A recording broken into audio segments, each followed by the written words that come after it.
જય હિન્દ, જય ભારત. મિત્રો આપણા સૌરાષ્ટ્રનું એક આખું સાહિત્ય હોય તો એ આપણા દુહાઓ છે. તમે એક આખું ભજન સાંભળો અને જે મર્મ જાણવા મળે એટલો જ મર્મ એક દુહામાં જોવા મળે છે, સમજવા મળે છે. એવો એક મિત્રતાનો સુંદર મજાનો દુહો કે જેમાં પહેલા પ્રશ્ન હોય અને પછી એમાં એનો જવાબ જે સાંભળવા હોય ત્યારે પણ યા તો હંસાવી પડો વિચારમાં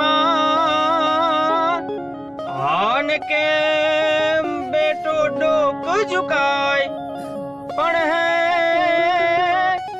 હે કાં તો તારા હેતુ હાલ્યા ગયા અરે રે કાં તો સરોવર ગયા સુકાય.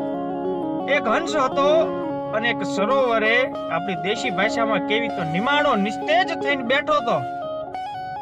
અને બરોબર એ જ સમયે એક કવિ ત્યાંથી નીકળ્યા અને કવિએ હંસને પ્રશ્ન કર્યો કે હે હંસ, તું આમ નિમાણો નિસ્તેજ થઈને કાં બેઠો? શું થયું? તારા કોઈ હેતુ હાલ્યા ગયા? તારું કોઈ નજીકનું ગુજરી ગયું કે પછી આ સરોવર જ સુકાઈ ગયું? અને ત્યારે સાહેબ હંસ સુંદર મજાનો જવાબ આપે કે હે કવિ, નથી મારા કોઈ હેતુ હાલ્યા ગયા કે નથી આ સરોવર ગયા સુકાઈ, પણ મારાથી એક ભૂલ થઈ. શું ભૂલ થઈ એ હવે પછીના દુહામાં. પણ નથી કોઈ હેતુ હાલ્યા ગયા અને નથી સરોવર ગયા સુકાય, પણ હે એક મૂર્ખથી મિત્રતા કરી અરે રે મારું આખું બેટો ગવાય.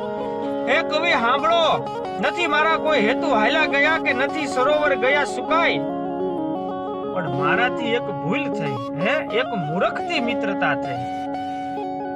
કવિ આ સરોવરમાં એક ઉંદર તણાયો અને મને ભારીને એને પોકાર કર્યા કે હે હંસલા, મને બચાવી લે, હું મરી જઈશ, મને આ મોતના મુખમાંથી બહાર કાઢ, હું ડૂબી જઈશ.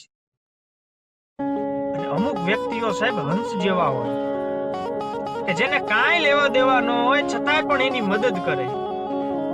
અને હંસે પણ એને મોતના મુખમાંથી બહાર કાઢ્યું અને જે ધરતી ઉપર મૂકે ત્યારે ઉંદર માંડ્યો થાર થાર થાર ધ્રુજવા, એને ટાટ ચડી ગઈ અને હંસે ફરીવાર પોતાની પાંખુમાં દબાયો કે એને હૂંફ રે.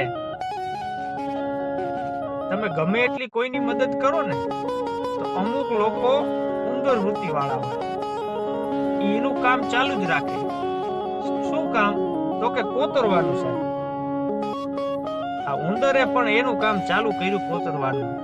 અમુક વ્યક્તિ કવિ આમાં દુહામાં એ વાત કરે છે કે અમુક એવા વ્યક્તિઓ હોય કે જે આપણી હારે હોય, આપણી ભેડા રહેતા હોય, આપણને એમ થાય કે આ તો આપણો માણા છે, પણ સાહેબ ચારે કોતરીને ખાઈ જાય ને કઈ ખબર જ ન પડે. અને એવું જ કામ આ ઉંદરે ચાલુ કર્યું, ભૂખ મારતો જાય, કોતરતો જાય.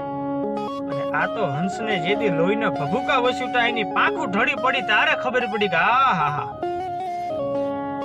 હે કવિ, પસ્તાવો કરું છું કે મારાથી એક મૂર્ખથી મિત્રતા થઈ. ને આપણે અહીંયા કહેવત છે કે એક મૂર્ખ મિત્ર રાખવા કરતા એક સમજદાર દુશ્મન રાખવો વધુ સારું.